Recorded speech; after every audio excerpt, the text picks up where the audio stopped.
ही पढ़ लो, चलते हैं चलो। महाराजगंज जिले का रुद्रपुर भलूही गांव आज एक अनोखी तस्वीर पेश कर रहा है।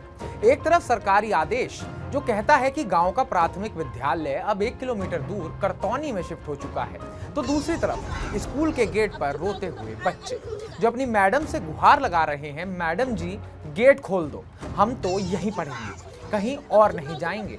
इन मासूम बच्चों की आवाज और आंसुओं ने एक सवाल खड़ा कर दिया है, क्या सरकारी फैसलों में बच्चों की भावनाओं का कोई मोल नहीं?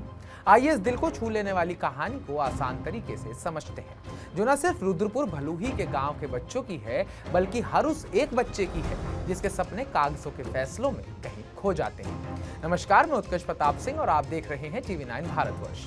रुद्रपुर भलूही का प्राथमिक विद्यालय सिर्फ एक इमारत नहीं था, ये उन 40 बच्चों का दूसरा घर था जहां वे हर सुबह हंसी खुशी दौड़कर आते थे। स्कूल की चौखट पर उनके सपने पलते थे, कोई डॉक्टर बनना चाहता था तो कोई टीचर। किताबों के पन्नों में उनकी दुनिया बसती थी, लेकिन बस ये स्कूल इतिहास बन गया है। शिक्षा विभाग के एक फैसले ने इसे गांव से 1 किलोमीटर दूर करतौनी में शिफ्ट कर दिया।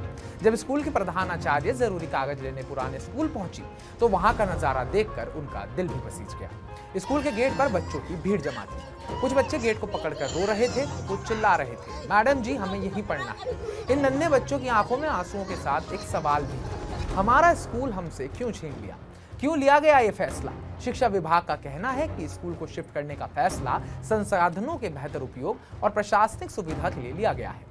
रुद्रपुर भलूही के स्कूल में सिर्फ 40 बच्चे पढ़ते थे और विभाग का मानना है कि करतौनी में बेहतर सुविधाएं और शिक्षक उपलब्ध होंगे। लेकिन क्या ये फैसला लेते वक्त किसी ने उन बच्चों की भावनाओं के बारे में सोचा, जिनके लिए स्कूल सिर्फ पढ़ाई की जगह नहीं बल्कि उनके बचपन का हिस्सा था? एक अभिभावक ने कहा, हमारे बच्चे छोटे हैं, उनके लिए रोज 1 किलोमीटर पैदल चलना आसान नहीं है, बारिश हो या धूप ये रास्ता उनके लिए मुश्किल होगा।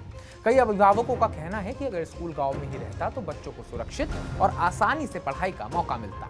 1 किलोमीटर का रास्ता सुनने में भले ही छोटा लग सकता है, लेकिन 5 से 10 साल के बच्चों के लिए ये एक बड़ा सफर है। गांव की कच्ची सड़कों पर बारिश में कीचड़ और धूप में धूल के बीच ये रास्ता उनके लिए चुनौती बन सकता है।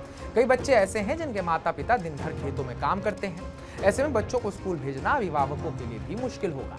एक बच्चे ने रोते हुए कहा, हमारा स्कूल यहीं अच्छा था, हमें मैडम अच्छे से पढ़ाती थी, अब इतना दूर कैसे जाएंगे? ये तो बात रही समस्या की, अब बात कर लेते हैं समाधान की भी, कि इसका समाधान क्या हो सकता है।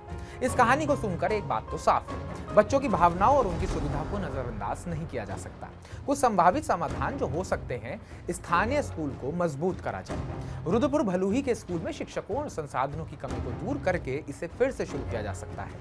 परिवहन की व्यवस्था, अगर स्कूल शिफ्ट करना जरूरी है तो बच्चों के लिए मुफ्त और सुरक्षित परिवहन की व्यवस्था होनी चाहिए। अभिभावकों और बच्चों की राय, ऐसे फैसले लेने से पहले गांव वालों और बच्चों की राय को शामिल करना जरूरी है। रुद्रपुर भलूही के बच्चों की यह कहानी हमें सोचने पर मजबूर करती है कि शिक्षा सिर्फ किताबों और इमारतों का नाम नहीं है, ये उन नन्हे सपनों का आधार है जो इन मासूम आंखों में पलते हैं। स्कूल का गेट पकड़कर रोते हुए बच्चे पूछ रहे हैं, क्या हमारे सपनों की कोई कीमत नहीं है? ये सवाल सिर्फ शिक्षा विभाग के लिए नहीं बल्कि हम सबके लिए है। क्या हम ऐसे फैसलों को बदल सकते हैं जो बच्चों के आंसुओं की कीमत पर लिए जाते हैं? क्या हम इन मासूमों को उनके स्कूल और सपने वापस दे सकते हैं? ये सवाल मैं छोड़ने जा रहा हूँ आपके लिए, तो कमेंट बॉक्स में कमेंट कर हमें जरूर बताइएगा। बाकी ताज़ा अपडेट्स पाने के लिए TV9 भारतवर्ष को सब्सक्राइब कीजिएगा।